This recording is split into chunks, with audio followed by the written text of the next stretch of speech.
있는 거. 근데 큰 병원으로 그 다음엔 옮겼는데 그 옮긴 이유가 있나? 그렇지.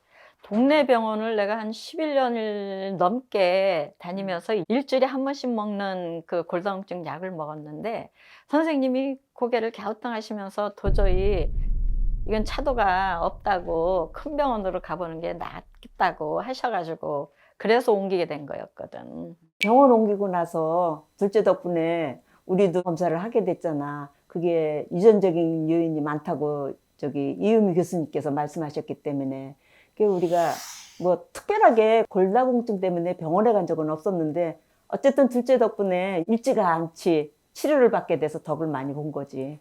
몸에 별다른 이상이 있거나 어디가 아프거나 그런 거 아니니까 별로 진단을 받았어도 대수롭지 않게 생각했지 뭐. 그냥 평소 하던 대로 하고 그냥 주의하라는 점 그런 것만 이제 좀 신경 써서 했지. 하긴 그래. 나도 골다공증 위험 수위니까 주의하라고 하긴 하셨는데 나이 들면 다 그렇게 되는 줄 알고 별로 신경도 안 썼어. 그렇지 뭐 다. 선생님 어떻게 보셨어요? 뭐 저는 세 분의 얘기를 잘 알기 때문에 이분들이 이제 골다공증 진단 과정에서 네. 이런 걸 어떻게 보셨는지요? 이 세 분 같은 경우에는 둘째 언니, 둘째 때문에 첫째, 셋째가 관심을 가지게 된 굉장히 독특하고 좋은 케이스네요. 대부분 사람들이 골다공증 크게 뭐 관심 없어 하니까 골절돼서 오는 경우도 많고 늦게 오거나 네. 그렇게 오는 경우가 많아서 참 고민이 깊어요. 골다공증 이게 참 뭔지 교수님. 네. 이 골다공증 보는 분들이라면 다 알겠지만은 이게 뼈의 밀도가 소리소문 없이 이렇게 막 녹아나기 때문에 이 골다공증 자체는 사실은 그냥 구멍이 많이 났어요 병이 아니고 구멍이 많이 나서 뼈대가 약해져서 부러지는 파사삭 그 부러지는 그런 병이다 이렇게 쉽게 부러지는 병이다라는 게 되게 중요한 걸 것 같고요. 나이가 들어가면서 또 여성이라면 피해갈 수 없는 폐경, 완경 이런 거가 오게 되면서 또 뼈가 많이 약해지게 되고요. 남성분들도 사실 예외는 아니죠. 남성분들은 선생님도 갱년기 없으시겠지만은 갱년기예요. 네. 하지만 여성들은 여성 호르몬이 툭 떨어지지만 남성들은 서서히 떨어지는데도 불구하고 남성분들도 70대 이상이 되게 되면 5분 중에 1분이 골다공증이 오니까 남성도 예외가 맞습니다. 예. 아닌 그런 상태라고 볼 수 있습니다. 그래서 이런 성호르몬이 없어지는 모든 나이가 들어가는 상황 속에서는 뼈가 약해질 수 있다는 것을 이분들을 통해서 또 저희 환자분들을 통해서 알게 되는 것 같습니다. 예.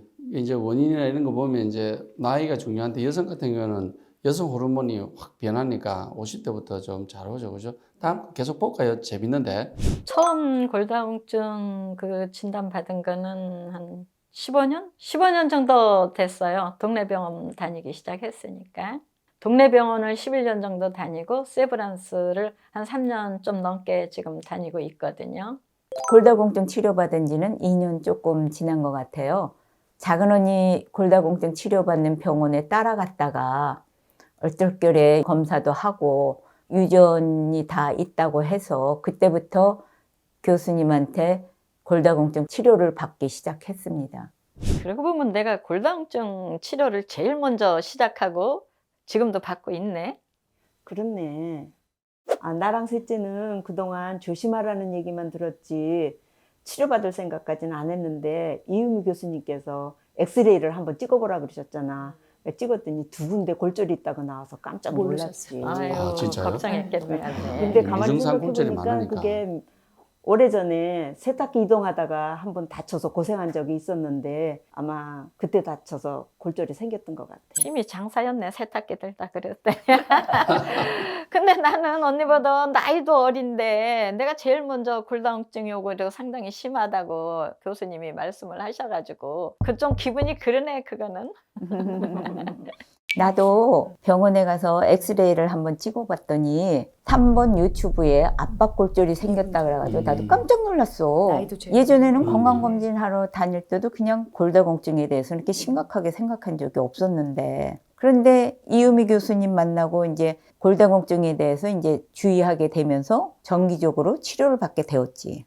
언니들도 같은 교수님한테 치료를 받으니까 우리 다 같이 좋아지려나?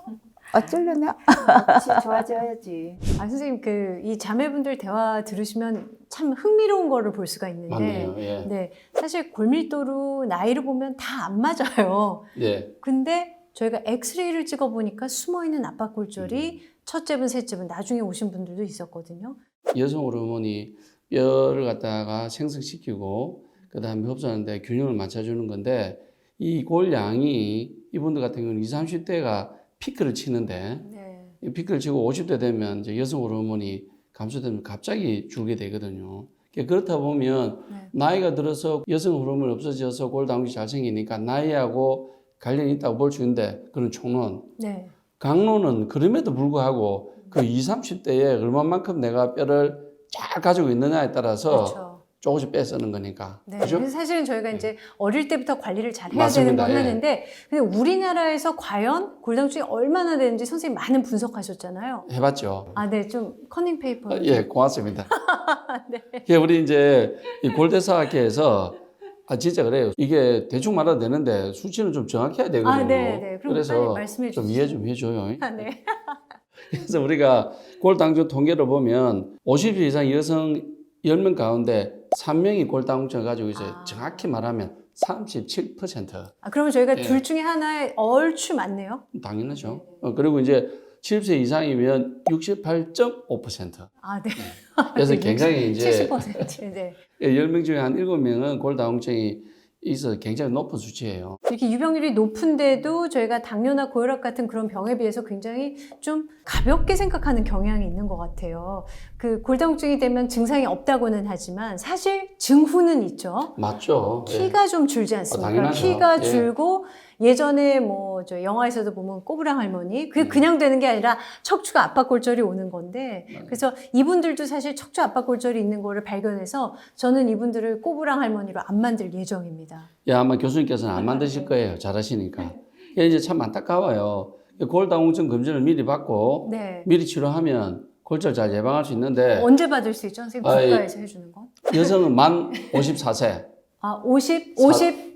54. 54세. 그다음에 저 내년에 6세, 66세, 66세. 예, 66세 네, 네. 두 번 해줍니다. 아, 두 번 해주고 무료검진 아니더라도 네. 여성의 경우는 65세가 넘고 남성의 경우는 70세가 넘으면 이제 의료보험으로 골밀도 검사를 하게 해줘요. 네. 그래서 우리나라가 골밀도 검사 기계가 전 세계에서 인구당 가장 많기 때문에 네. 잘할 수 있는데 아이고 비싸지도 않지 않습니까? 예, 비싸지도 않아요. 네. 그런데 안 해. 검사를. 그게 문제지 뭐. 한번 여러분도 예. 오늘 놓치지 말고 빨리 가서 한번 찍어보시도록. 아, 그럼요. 네, 그렇게 그죠. 해보시면 예. 좋겠습니다. 달려갑시다. 네, 한번 더 볼까요?